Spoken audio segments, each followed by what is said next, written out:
like Nedeljkovic had his back to Bobrovsky, and Bobrovsky starts skating down the ice, and he was probably in the San Jose zone by the time Nedeljkovic sort of turns around. Like somebody must have said, "Hey, dude, like I think Bob's coming for you," and Bom, bom, bom, bom, bom, bom, bom.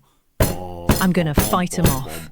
A bom. 7 nation army couldn't Bom, hold me bom, bom, back. bom, bom, They're gonna bom, rip it off, bom. taking their Bom, time bom, bom, right bom, behind bom, my back. bom, And I'm talking to myself bom, at bom, night bom, bom, because I bom, can't bom, forget. bom. Back and forth Bom, through bom, my bom, mind bom, bom, behind a cigarette. bom. Jason, how are you, sir? Mr. Chang, I'm doing quite well. Yourself? Good, good. Snowmageddon over here in Toronto, and someone took away the heat. So last Is night, that a fake background thing? Because again, I'm not seeing any snow on the trees. yeah, no, this is real, and probably the snow is being blown off because with the snow also came a lack of heat. So Oh, last night was like negative 15 C, uh, and also wind. So it's all the good stuff of winter. beautiful. Yeah, but So you're fighting the snow. yes, yes, and you and I are going to fight through a huge agenda here because there is so much excitement. I mean, we're going to talk about your Vancouver Canucks. We're going to talk about the fact that Vegas, those cheaters with the tax advantage, are taking over the league and going to fight Florida for the cup. But we have to start off with goalie fights. Goalie Yep. fights, goalie fights, goalie fights. I mean, Don Cherry used to be the mantle bearer, and then there was this attempt to get rid of fighting in the NHL, and then they realized, no, that doesn't work. And then we have a goalie fight, and the fans who may not be hockey fans, they went nuts. Tell us all about it. Well, I mean, it was the first goalie fight since like February of 2020. So it's been almost 6 years since there's been a goalie fight. So the move to get fighting out of the NHL has certainly uh, uh, reaped its uh, reaped its results. But yeah, Alex Nedeljkovic from San Jose and Sergei Bobrovsky from Florida. Both those guys sound like they should be victims of John Wick in some sort of anti-Russian "you killed my dog" campaign. But yeah, well, I mean, Florida was doing Florida things and mucking around with some of San Jose's players behind the net. Nedeljkovic sort of peels out to get involved, and Sergei Bobrovsky. And I think Bobrovsky has talked about like he's nearing the end of his career. I think somebody asked him at some point, well, because Florida's it's all you sort of think that over the years with the stuff that Florida's done and the altercations they've been involved in, the battles with Tampa, that he would have had a fight at some point. But no, he's never had a fight. I think he was talking about like if the opportunity comes up, I'd like to have one. And this was the op. He saw a goalie on the other end of the ice getting involved with his players, The and he other end skates. of the ice, like the Oh other end of the yeah, ice. Yeah. yeah. Nedeljkovic was one player body width away from the board, so Bobrovsky came all the way across, and they were talking. I heard some guys talking about it this morning on the way into work, and they were talking about how like Nedeljkovic had his back to Bobrovsky, and Bobrovsky starts skating down the ice, and he was probably in the San Jose zone by the time Nedeljkovic sort of turns around. Like somebody must have said, "Hey, dude, like I think Bob's coming for you," and I mean it was a decent little tussle. I mean they both kind of like I don't know if they landed big punches, but they both kind of landed slaps anyways. But I know after watching that, I was kind of like going like, "Hey, like we haven't seen a goalie fight for a while. What are some of Slaps. the yeah?" Slaps. So we're dads, and my teenage boy came up and he said, "Hey, did you see the goalie fight?" He said that this morning. That was awesome. And I mean, it led me to think exactly. I have to have Jay fill you in on the fact that goalie fights used to be real fights. Oh yeah, like this was more of a slap battle compared to some of the ones that we've seen in the past, right? Like I went and did a, I mean, you could do a little Google search and sort of look up goalie fights, and I looked up one were kind of the top 10 of all time, but brought back some memories. I mean, like in the 80s and 90s, you'd sort of, I mean, it wasn't like frequent, but I mean, there were some quality goalie fights. Yes. Like, I mean, as a Leafs fan, I mean, Ronnie Hextall was probably, if not the best goalie fighter of all time, certainly one of them, and he certainly didn't shy away from chucking knuckles when he had a chance. But as a Leafs fan, Top two for sure. you must remember uh, his battle with Felix Potvin. Oh, beauty. Absolutely beautiful. Yeah, and that would follow. I mean, it's amazing how many times these fights sort of follow like like great battles on the ice, or the really good goalie fights follow great battles on the ice. I think Tocchet and Clark were in a massive sort of like a great fight where both of them were landing punches to the head, and Potvin comes over to sort of help out, and Hextall obliges, and I mean Felix kind of held his own, but Hextall landed some great ones in that fight. I Right. mean, the other one that stands out too is I mean Ray Emery, who Ray he wasn't a Emery, boxer. Ray Emery was bonkers Yeah. passionate, right? Like he was just like the defenseman would just step back and say, "Oh man, he's throwing bombs." Well, I think the guys I were getting driving in this morning. I was listening to the guys were talking about goalie fights, and Ray Emery's name obviously comes up. I mean, he was a huge boxing fan. I think he had like on his mask, he had like Ali, Tyson, like Canadian legend George Chuvalo was on his mask. So he loved boxing. I And the did guys not were know talking that. saying in junior hockey, he was like a renowned fighter, and he was probably the toughest guy on his junior team. So, like I mean, the one that stands out with Emery obviously is the battle against Buffalo, and he had a great. He sort of tuned up Marty Biron, um, and again that was another one. I think Chris Drury had got nailed coming across the ice. Chris Neal had hit him and got him up, and Drury had to go to the dressing room. And Lindy Ruff, it's amazing. I was watching that video. I mean, Lindy Ruff was the coach in 2007. Now he's still behind the bench 2026 in Buffalo. Not still, he's back behind the bench. So it's amazing. 20 years later, you're watching this video, and there's a younger Lindy Ruff. And but he sent all his goons over to sort of beat up on Danny Heatley and Jason Spezza. So that's going on. And Baron comes out. Ray Emery comes out. Ray Emery tunes him up, and I think he had him down the ice. Baron got up, took a slap again at Emery. Emery was going to tune him up again, and Andrew Peters, the big goon for Buffalo, like storms over, and he starts going at it with Emery. Emery's got this massive smile on his face, like he's loving it.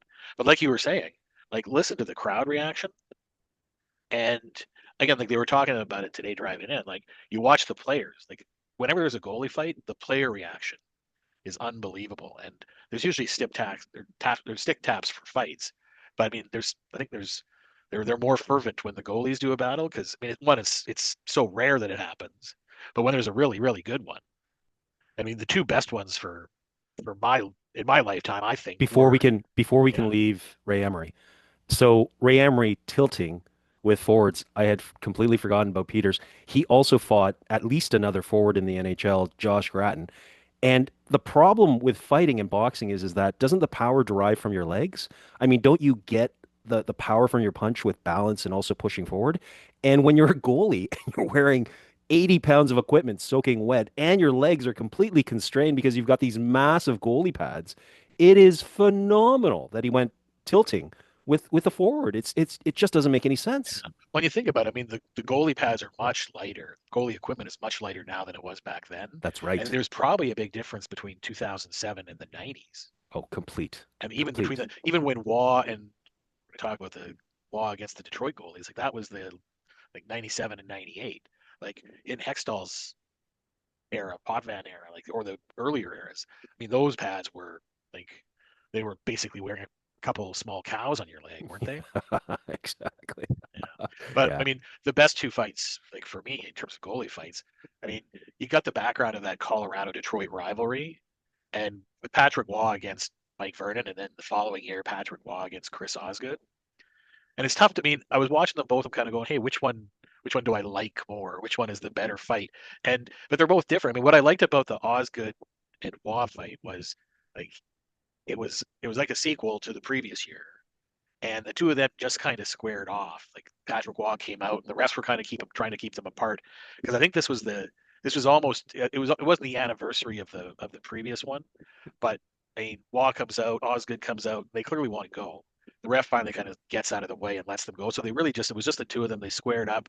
Waugh landed a couple really solid hits, and then Osgood came back and landed one or two of his own. I think Osgood ultimately got sort of pushed him against the boards and took him down, but like a really good fight. But I mean, when you watch the highlights of the Waugh and Vernon fight, like that was the first time I think Colorado, or that was the payback that Detroit gave when the year before Claude Lemieux had nailed Chris Draper into the boards and basically rearranged his face. Awful. And because it was the playoffs, there wasn't really any retribution that could be dished out at that point. But 300 some odd days later, Detroit has Colorado at home, And I think Forsberg was doing something with Larionov on the boards, so that kind of started everything. And when that was happening, I think McCarty went and jumped Claude Lemieux and started sort of tuning him up, and that caused Patrick Waugh to come sort of racing out. And as he was trying to intervene in that, like Brendan Shanahan comes across and like it was like a wide receiver coming across the middle of the field, and Brendan Shanahan just lit him up and sent him flying. So Vernon comes out. Vernon ends up pulling Waugh out of that little melee. So Waugh was already a little bit bloodied up at that point, but then the two of them were going, and they both landed some great hits. And some of the clips of like after the fight, when you see Patrick Waugh on the by the Colorado bench getting his face wiped up, and you sort of see blood dripping down, and you're kind of going like that's the kind of clip that Don Cherry would go like, that's hockey. That is hockey. It was a different time, eh? Oh, well, I mean, like we're saying, like it's been 6 years since there's been a goalie fight, and that one was Mike Smith against Cam Talbot. That was another, again, there's another veteran. Like that was one of the things I've sort of heard over the last sort of 12 hours or so since the clips of that goal, or well, I guess it's more, but of that goalie fight came out. Like some of these veteran guys, like Bobrovsky's talking about, hey, I haven't had a goalie fight, and they were it's looking for an opportunity. Like when do I get to put that on my resume? They were talking this morning. So they're going, yeah, he's won like a couple of Stanley Cups. He's won some Vezinas. He's probably going to the Hall of Fame, but he doesn't have a fight on his resume. So they were Yeah. talking like, what's the next guy who like everyone's kind of waiting for Jordan Binnington's fight, and I've heard Binnington talk about like, yeah, if I could find a guy, but who's gonna want to go up against Jordan Binnington? Yeah. That's It's right. like in the day, like when Ray Emery came out, like good for Biron for taking him on, but like what goalie would want to take that guy on? Yeah, exactly. For your first fight.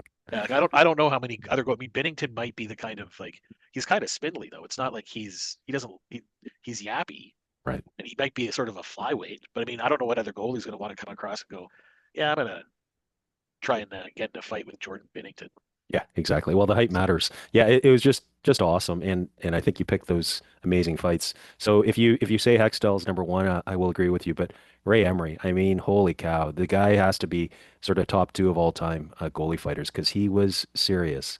Rest in peace. But the guy was just passionate. Mid-season, Monday or Tuesday night, just lay it all out there. Well, if you haven't watched it again, go back and watch like the Emery against Biron and then Peters.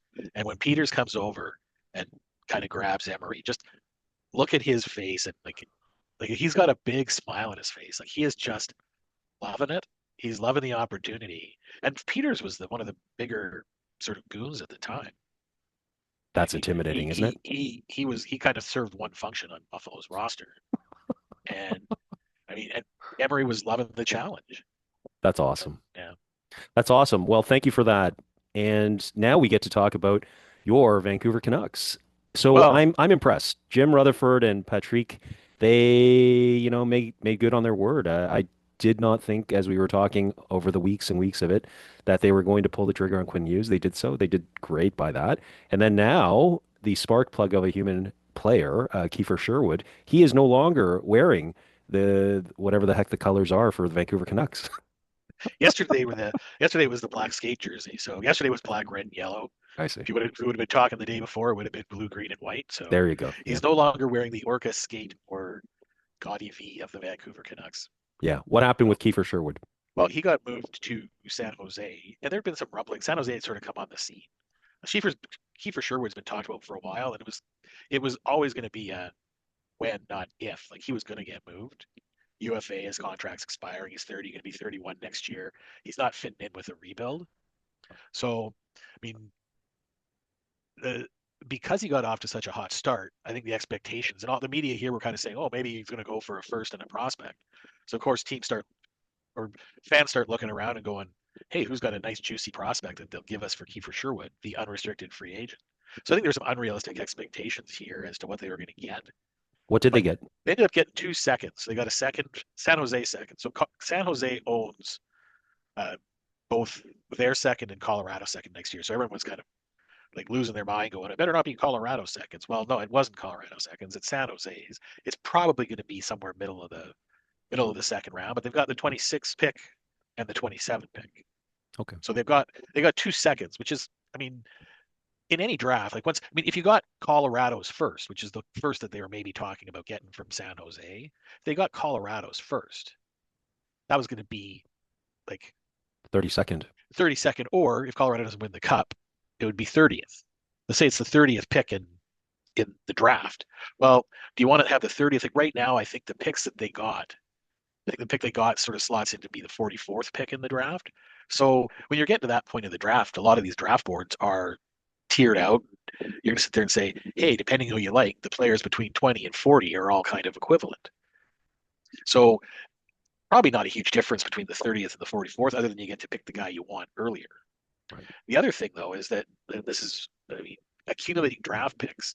The Canucks now, they've got Minnesota's first for the Quinn Hughes deal. They've got their own second and another second. So they might be able to move sort of Minnesota's second or Minnesota's first and a second round pick and move up in the draft to get somebody else that they like. Like they're talking about like some team that maybe isn't enamored with somebody sitting at 10, 11, or 12 that the Canucks really like.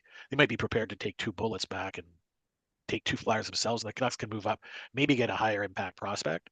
So I think that, I mean, notwithstanding that, I mean, the return of getting 2 seconds instead of a first is probably like, I think that's still good work for the Canucks. I mean, they need to get as many draft picks as they possibly can as they're embarking on this rebuild that they finally acknowledge they have to undertake.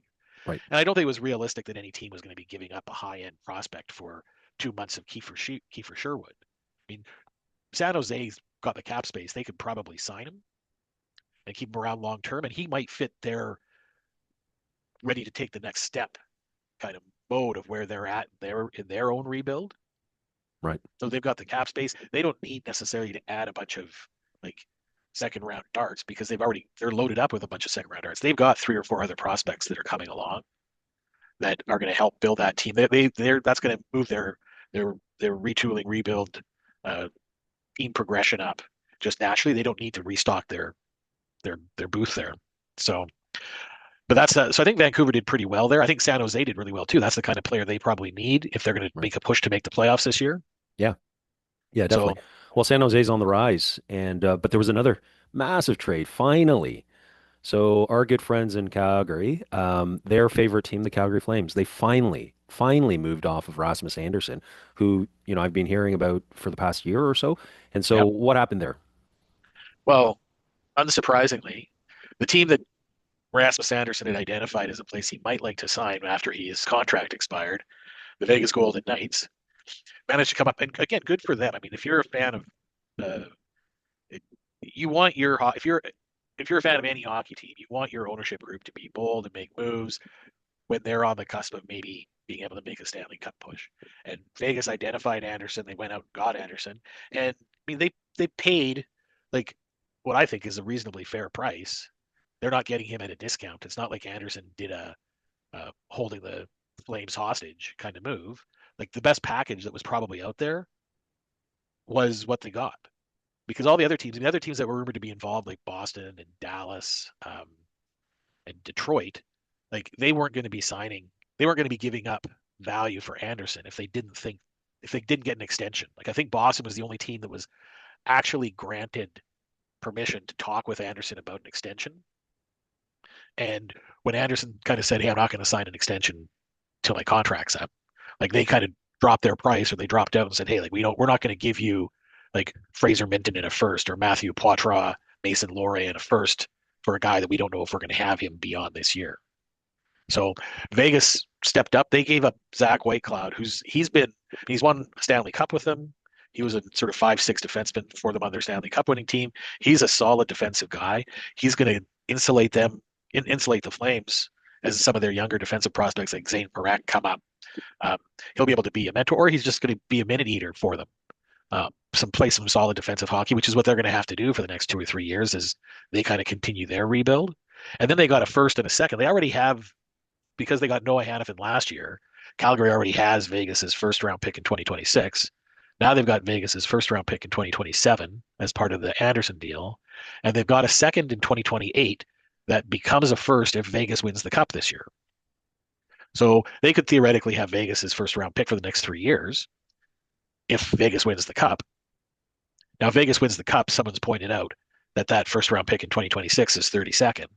Right. So you're kind of, what are we cheering for here? Do we want Vegas to get knocked out early to make our 2026 pick a little bit like in the 20s as opposed to the 32nd pick? Or do we want another first round pick in 2028. Probably that. So Flames fans might all of a sudden be Vegas Golden Knight fans by default, Right. which might be tough for a couple of our buddies to stomach. But Andrew, what Calgary also got is a college defenseman. I think he's with North Dakota, a guy named Abram Weeb. So, I mean, again, another sort of dart that you throw in the pipeline, and if he can sort of come along and become like who else is in North Dakota right now? Oh, Keaton Verhoff, who's the first projected to be a top 3 pick in the draft this year, I think is at North Dakota. So, I mean, it's a good program. I think he's got some offensive skills. I think he's got about 10 points in 24 games there, which isn't in the NCAA isn't bad. I mean, your top flight guys are basically averaging a point a game. So if you're a defenseman averaging half a point a game in the NCAA, that's not too shabby. So another decent prospect. So it's 4 pieces that they got for Anderson. It's similar, maybe not the same quality as what Vancouver got for Hughes, but again, it's 4 pieces. You're in a rebuild, gives you some flexibility to make some moves around and move up in the draft if you want. Move up a late first and a second for a mid. They're basically in the same position that Vancouver's in because of this trade. Yeah, I think Calgary did well. When it gets old in the tooth like this and time is ticking out, you have to assume that Cronroy absolutely scoured everything and tried to play teams off each other. And this is the best deal. You may as well just pull the trigger. I mean, it's worse if Rasmus gets hurt. It's worse if, if you can't get the deal and then the Olympics happen and then something happens and it's no Yep, longer there. yep. You gotta move on. Well, that was some of the discussion here, and something that also is like you and I talked about this last week, just about players getting to teams earlier, particularly this year with the Olympic break, like letting them get settled and get their feet under them. Now, in this is, I mean, kudos to the Canucks on the Sherwood move because I mean they could have waited it out to sort of see if a team became desperate, maybe gotten more. But Sherwood's not going to the Olympics. But I mean, something that's not probably reported elsewhere other than in the Vancouver market. But Keifer Sherwood and his wife are expecting a baby in April. Oh, So the Canucks could have waited it out, traded him at the deadline at the end of March, and shipped him off someplace when his wife was like a month away from giving birth. Like this is now going to allow them to get down to San Jose, get settled like 3 months before the birth is expected, and get whatever doctors lined up, and just get everything settled and get settled as a family, which is something I think as fans we overlook a lot that we treat these people as assets, and the same way that we enjoy not being treated like a piece of meat in our jobs. It's nice that teams do sort of bear that in mind, and hopefully the Canucks have created a bunch of hurdles for themselves in terms of recruiting players, but hopefully a step like this would be something that around the league it's like, hey, you know what, if it doesn't work out or if things change, like they'll do well by you, they'll do the proper thing by you, and give you the treat you well as you're heading out the door.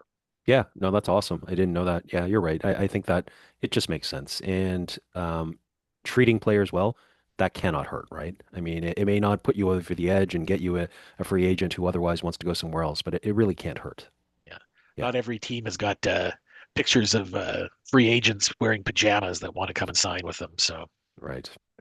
that only Okay. happens in Toronto. Okay. So after having surveyed a couple of teams in the West that are unfortunately currently at the bottom of the standings, let's just talk about the top of the standings. And why don't we talk about who's up there and how the Vegas move affects that? Well, again, like we were just talking about how Vegas identified the player they thought they needed to vault themselves maybe to the upper echelon or at the top of the Western Conference. I mean, Colorado's dominating right now, but does this move sort of get them a little bit closer? I think it does. I mean, you start looking at the defensive pairings. I mean, I think both offenses. I mean, it's tough when I mean, Nathan McKinnon's playing at a MVP level. Um, Jack Eichel is playing extremely well. I mean, but I think both offenses are stacked. I think Vegas might be deeper in their bottom 6, but it's pretty close. But then you start comparing. I thought one of the advantages that Colorado had over Vegas was, I mean, you got Cale Makar. Vegas doesn't have a Cale Makar, but I think Vegas's top 4 might be as strong as Colorado's top 4. I mean, with Anderson there now, you got like Shea Theodore, and when he gets back, Braden McNabb, who's been part of Vegas's run since day one, and the 2 flames that the Vegas Knights have added, Hannafin and Anderson. Last year Hannafin, this year now Anderson. Like they'll be able to team up. They were part of Calgary's defensive core when they were taking a run at Edmonton. mean, those four, you match those guys up against like Makar when Taves gets back. Um, they're one of the top pairs in the league. Um, Girard and Manson. So Samuel Girard and Josh Manson. I mean, I'd take Anderson and Hannafin over those two guys on the back end. So if you're rolling out, like both teams are ridiculously strong, but I mean, that's pretty deep. I mean, Colorado then's got Brent Burns, who's looking for his first cup. He's got his Kit Kat commercials already, but he's got a chance for his a Stanley Cup with Colorado. Vegas has got Jeremy Lauzon and former Canuck Ben Hutton. I mean, like the third pairing guys are probably not going to make the difference. Is Burns a little bit of an offensive difference maker? I mean, he's 40 years old, so his third line minutes are probably all that he's going to be handling. But where I think Vegas has an advantage is like the amazing thing about this deal with Anderson is they make that trade with Colorado, with the Calgary retaining some of Anderson's salary, and that's partly why they got the package they got. Vegas actually has more cap space than they did before the trade, so they get an improvement. They get top four defenseman, and because Calgary's retaining some of the salary and the salary that got shipped out with White Cloud, Vegas actually has more cap space. That So doesn't make Vegas, any sense. well, That's crazy. Anderson, well, that's, I mean, this is again like say what we want about Vegas having tax advantages and all that kind of stuff. They have tax advantages. No, but I'm saying that say what you will about that, they still have to know how to make use of it. Right. Like Nashville has tax advantages Yes. and they're improving a little bit, but are they at Vegas's level? No. Like you have to be able to know what you're doing. I mean, again, like playing the number, McCrimmon again has set Vegas up. They've got just over $3 million in cap space. So that's going to allow them to go out now. Are they able to sort of add another like an upgrade on defense? If they can get somebody else to retain some salary, like I mean, they've given up their first two. There's first and 26, their first and 27, a second and 28 that could become a first. Like if they win the cup, they're giving up 3 first-round picks to do so. But I mean, as a fan, you'd say that's wonderful. Like feed me now. Right. And I was going to make a Popeye reference, but I mean, I don't know if anybody listening is going to be going to know a Wimpy Burger reference, but I mean, I think that's an advantage. Vegas, I mean, Colorado's got I think 1.7 in space, so I mean, they can go at somebody, but again, like the difference there is like you're talking about what's the difference there? That's like they got 60% of what Vegas has got, so they're going to get 60% of a player that Vegas could go and get, and Vegas also, I think. Brandon Saad is just on IR. He's not an LTIR yet. So they got potentially another $2 million. And I haven't looked up his status of his injury, whether he's LTIR eligible. He hasn't been playing for a while. But if they got another $2 million in space that they could potentially add, that's $5 million. I mean, going out and getting a $5 million player to add to Vegas's lineup. Now, again, they got to make sure they got some space for William Karlsson to come off LTIR when they get to the playoffs, because those new rules are in place in terms of having your roster being cap compliant. Whoever you start during the playoffs has to be cap compliant. But I mean, I think Vegas has a little bit of an advantage on Colorado. I mean, those two teams, like I would love to see a Colorado Vegas Western final. Like how entertaining would that be? You got your 22 Cup champion against your 23 Cup champion for the right to sort of represent the West. Yeah. Somebody different than Edmonton who haven't been able to pull the trigger. Are those two the bells of the ball? I mean, is it Vegas and Colorado? I mean, does McJesus not have a say in all of this? Well, he could. I mean, let's talk about Colorado. I'm making a huge assumption that Colorado gets past either Dallas or Minnesota. Right. And that's, Right. I mean, I don't even know I mean, you'd probably have to pay a lot of money to get some odds that it's not going to be those three in the top of the sort of Central Division. And Colorado's almost got, I mean, they don't have it clinched yet mathematically, obviously, but I mean, I think they got a 10 or 12 point lead already on Dallas, who's got about a 3 or 4 point lead on Minnesota. Dallas and Minnesota are playing in the first round. Colorado will play the winner of that because Colorado's going to beat whoever they end up playing as whoever the 8th seed is. But could Edmonton beat Vegas? Yeah, they could. I mean, Edmonton, you got McJesus and Draisaitl. Like you roll those guys out, but and everybody again. I mean, Edmonton Oiler fans are on a massive high right now because they had back-to-back shutouts this weekend. 6-0 on Saturday against the 32nd place Vancouver Canucks, and then 5-0 on Sunday against the 28th place St. Louis Blues. They're 28th because they've got one more regulation win than the Chicago Blackhawks, who are in 29th. So the Vancouver versus Edmonton game that you're talking about, I saw the highlights. What in the I world don't think you could happened? call those highlights. What in the world happened? Second period, 6 goals. That's a rarity. That doesn't happen often. I hear that it might happen a few more times this year. Ah, I don't know. Well, and that's, I mean, I think Adam Foote, the coach, sort of,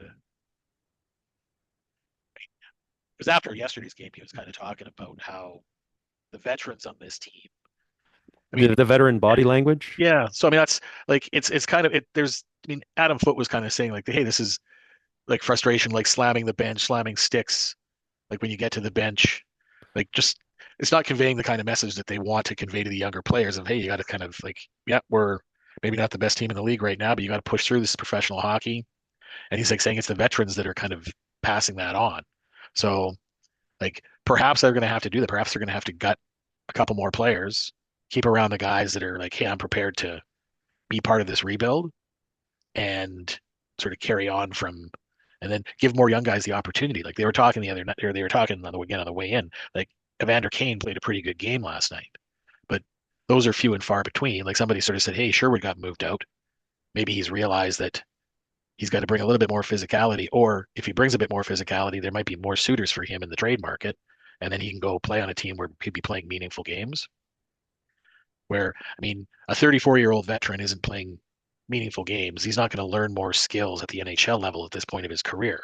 So freeing up space for a 21, 22-year-old winger who's down in Abbotsford right now, who the Canucks want to see what do they have.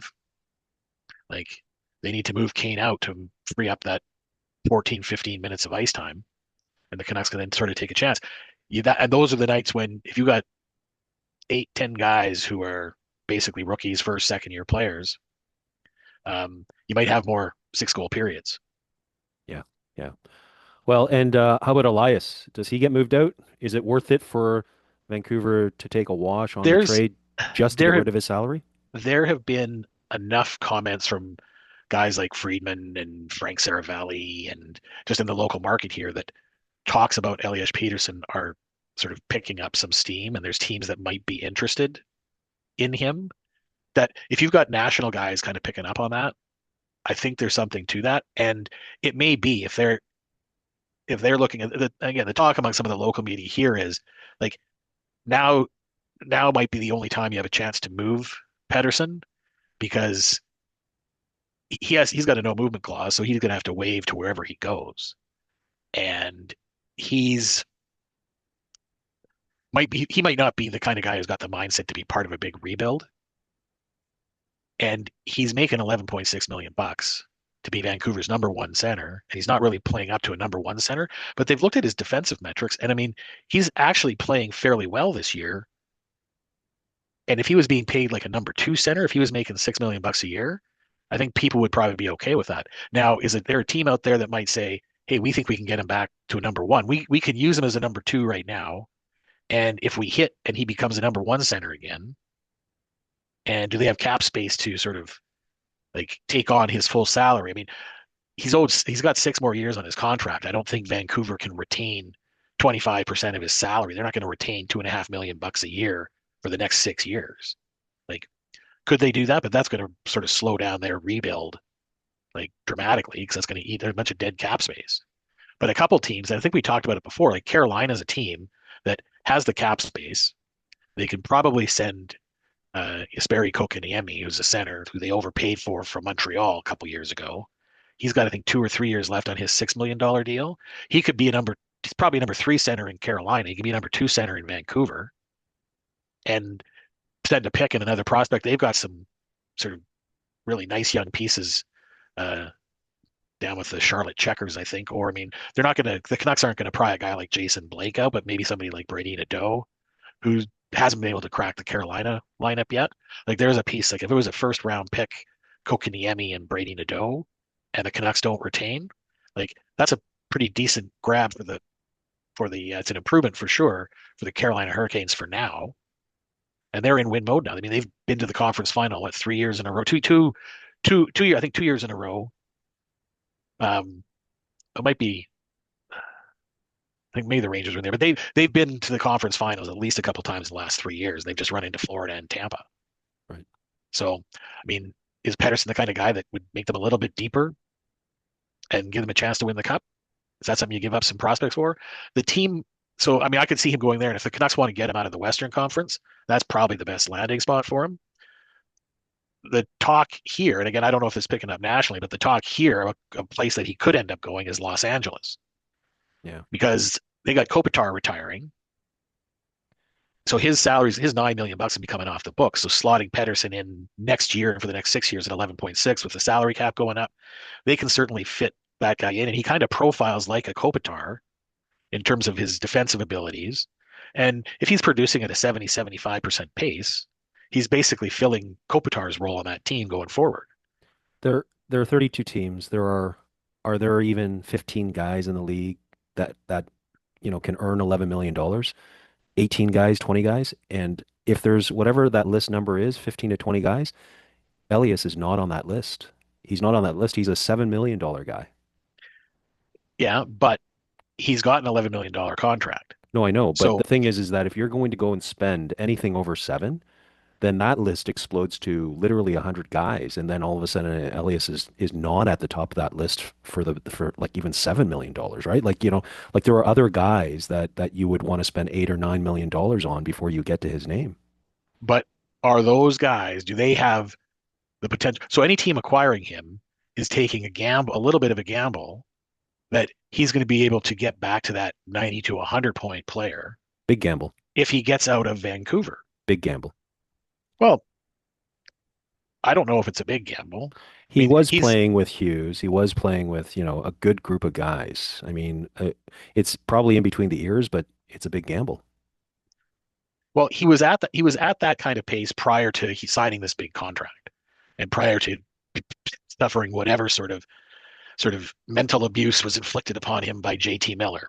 So we don't we don't know all the details of that, but you're taking how so the question back to you would be how many of those guys that you might want to spend $7 million on have the upside to be more than a 70-point player? So do you spend $7 to $8 million? I mean, the Canucks just re-signed Brock Besser this year to I think it's 7.5 or 7.75 for the next 6 years on the hopes that he would sort of continue along his 30 goal, 30 assist pace. So if that's what a $7.5 to $8 million player is, and you know that that's kind of his cap or ceiling, and that's what you got to go spend 7.5 to 8 million for. If you're a team that has cap space available and you're in win mode now, do you want to take a $3 million, $3.5 million gamble? And let's say 60 to 70 points is Pettersson's floor. So let's say he's a defensively responsible number two center who's going to, as a floor, give you 65 to 70 points. And you can guarantee that for 11.6. But you're buying a bit of a lottery ticket that this guy could end up being an 85, 90, maybe 100 point guy if he gets to sort of reset someplace. Yeah, I mean, yeah. I hope he proves everybody wrong. I mean, I hope it works out for Vancouver because, I mean, it's just a bad bet how it's turned out, right? Like Vancouver has treated him with kid gloves. They've done everything to support this guy, and there's something between the ears. I mean, it's not physical, but he's just not there, and he's not the leader. He's not the leader that any team needs. An $11 million guy to be, a $9 million guy to be. He's just not that leader, and he's being given every opportunity. yeah. Well, you look, I mean, talking about people that might be available, they're going to cost in that 11 to $12 million range. I mean, the guy right now in Dallas is Jason Robertson, who he's looking for Mikko Rantanen money, $12 million a year, right? Yes. And like he's an RFA, so I don't think he even like if he takes a qualifying offer this year, then I think he'd be a free agent the following year. Yes. But is Dallas going to let that happen? Dallas will move him before then. They'll do exactly what Colorado did with Rantanen, and they'll try and recoup something, or they're going to sign him. But I mean, if Robertson's looking for 12 and a half, $13 million a year, like, yeah, he's right now a better player than Pettersson. So you can go out and get that. But if you can make a trade for Pettersson, you know you get the guy. Like if you're freeing up cap space to maybe sign Jason Robertson in a year and a half, like is that help you win now, and you don't know if you're going to get them. Yeah, I hope you're right. I hope you're right because Vancouver deserves for this to break its way. It's a bad bet what has happened and how it's shaken out. They put all their eggs on Elias, and he has just gone sideways. So, anyways, Yeah. Well, again, I don't think it's all necessarily on him. I mean, it's just the mix I mean, but who knows, man? You bring up together a bunch of personalities. I mean, 2 years ago, they're in the Western semifinals, taking Edmonton to 7 games with a Latvian goalie that hardly anybody knew of. yeah, Demko was hurt. I mean, the Canucks have made a bunch again. I mean, they signed him to 3 for $8 million this past year, 8.5 this past year, and shockingly, he's hurt again.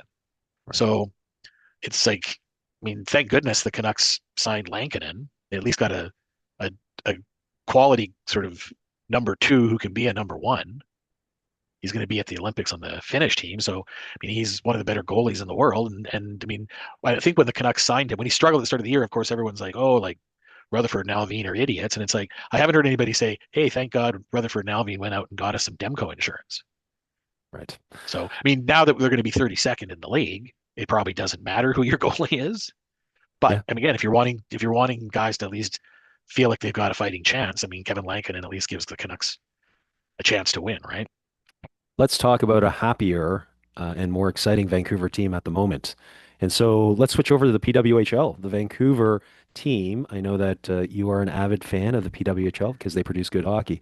So what's going on with the Yeah. PWHL and what's going on Well, with your team I there? don't know if I'd say that they're happier. It's better than the Canucks. It's like, well, they were just recently in Toronto. I think last weekend they were. I think it was being billed. It was Hockey Day in Canada, and I think it was somehow billed as the Battle of Bay Street. And the Toronto Scepters hosted the Vancouver Golden Knights, and it was the first ever time that they played. So I don't know how the Battle of Bay Street Is came there about. is there a Bay Street in Vancouver? No, it's in Toronto. So they were in No, I Toronto. know, I know, I Yeah. know, I know. Well, I'm sure there's a Bay Street, but it's Yeah. not one that has an arena on it. Okay. The Canucks play the old, or the Golden Knights play the old Pacific Coliseum on. It's on Renfrew. Yeah. So they and they're hosting Toronto. I think Toronto's here on Thursday Hmm. Okay. night, so they're renewing acquaintances. But on the weekend, there, like it was a really good game again. Sarah Nurse of the Golden Knights playing against her former team, the Toronto Scepters, scored a goal. It was her return to the team. She's getting ready to go to the Olympics.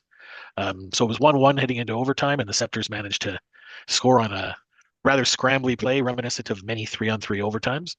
So they ended up winning 2-1, and that's where the Golden Knights are like their Canuck brethren near the bottom of the league standings, but 8 teams in the PWHL, so Right. they still have a chance to make the playoffs. Oh, good. Something the Canucks do not have, and hopefully they're going to be able to put it to the Scepters on home ice. The Golden Knights have had a better record at home than they've had on the road, so we will see if they are able to do that.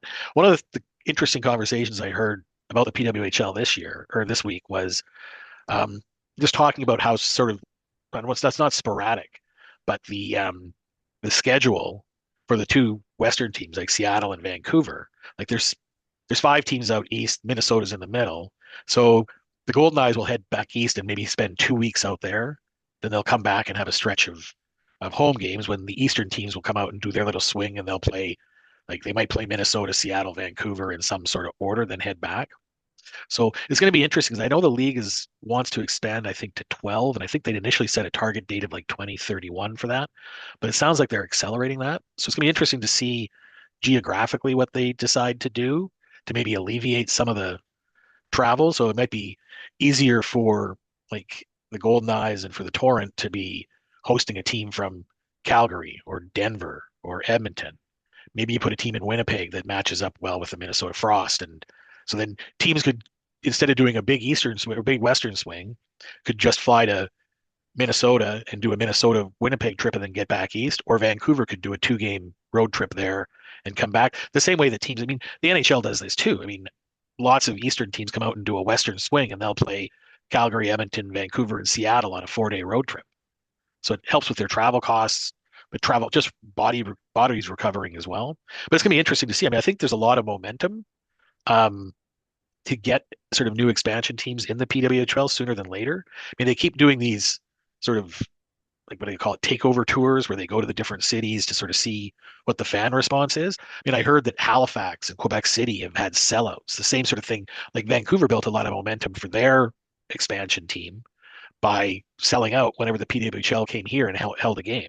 Wow. Seattle was the same thing, and I Wow. know Halifax and Quebec City have have done that. And I don't know if if they want to do a 2-2 kind of, two in the States, two in Canada kind of split.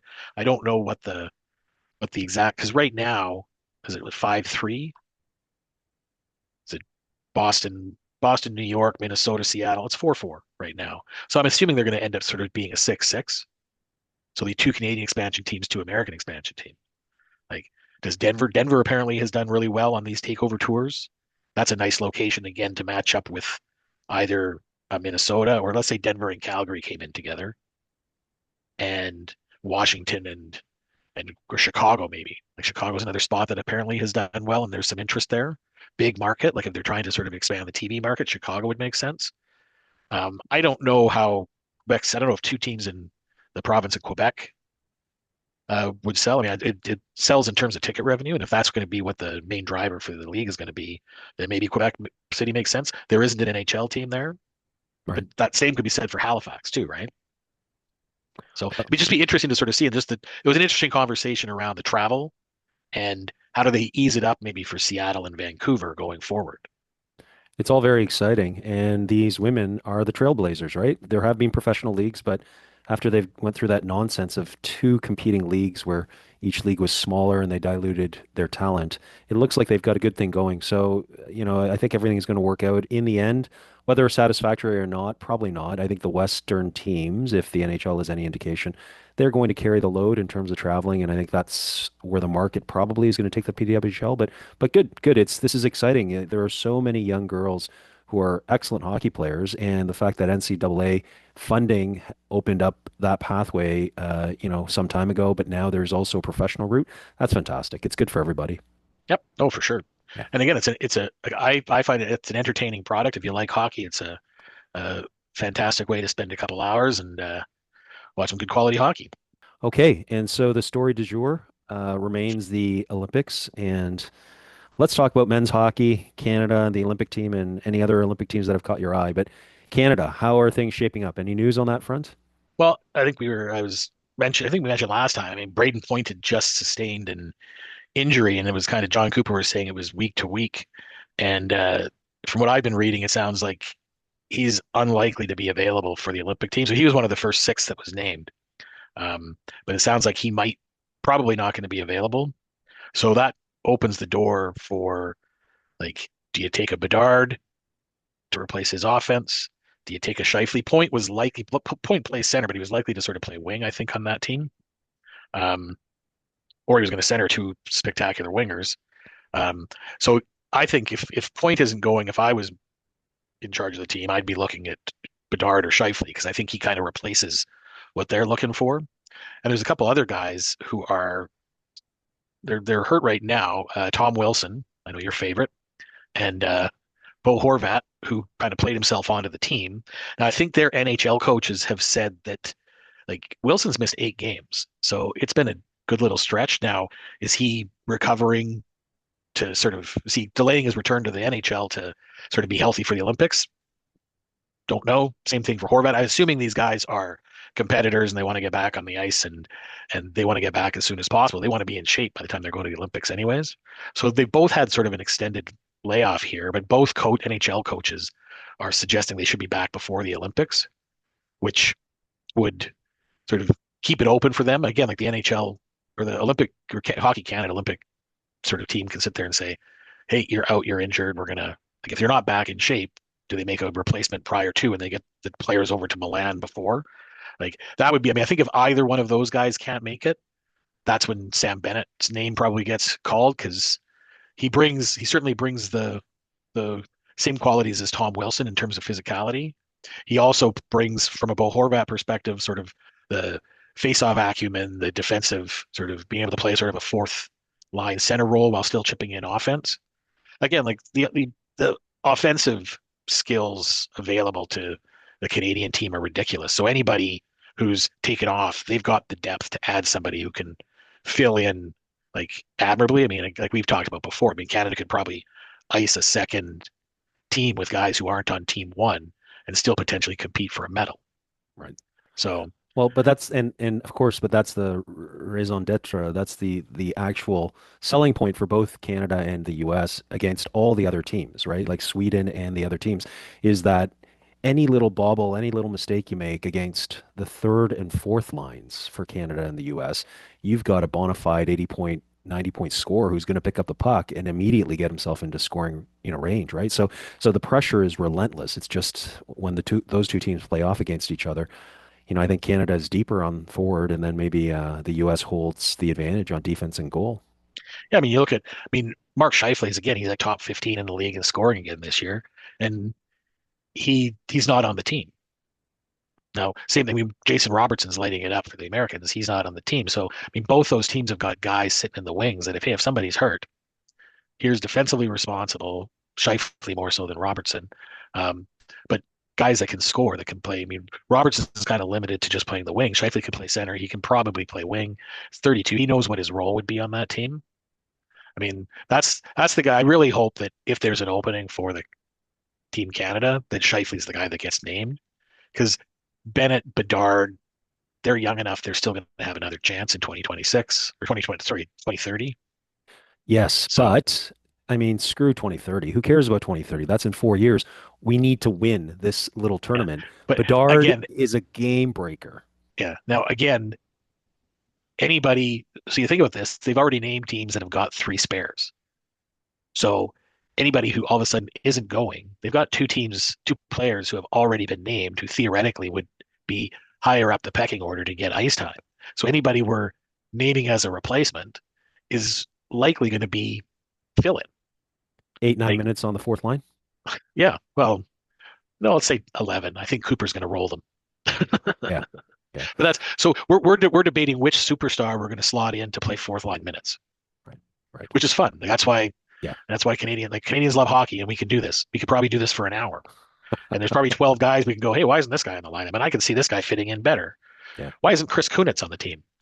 Like that's again, like that's because I've read some people kind of going like, oh well, Zach Hyman's on a heater. If somebody, if Braden Point can't go, we should just name Zach Hyman because he's got chemistry with Connor McDavid. And it's like, well, you got other guys who Yes. have got a better pedigree, who aren't. I mean, there's a reason that Hyman wasn't sort of on the immediate radar. Is he might not have the same foot speed as some of these other guys. Bigger. I mean, well, I guess maybe it's not a bigger rink in.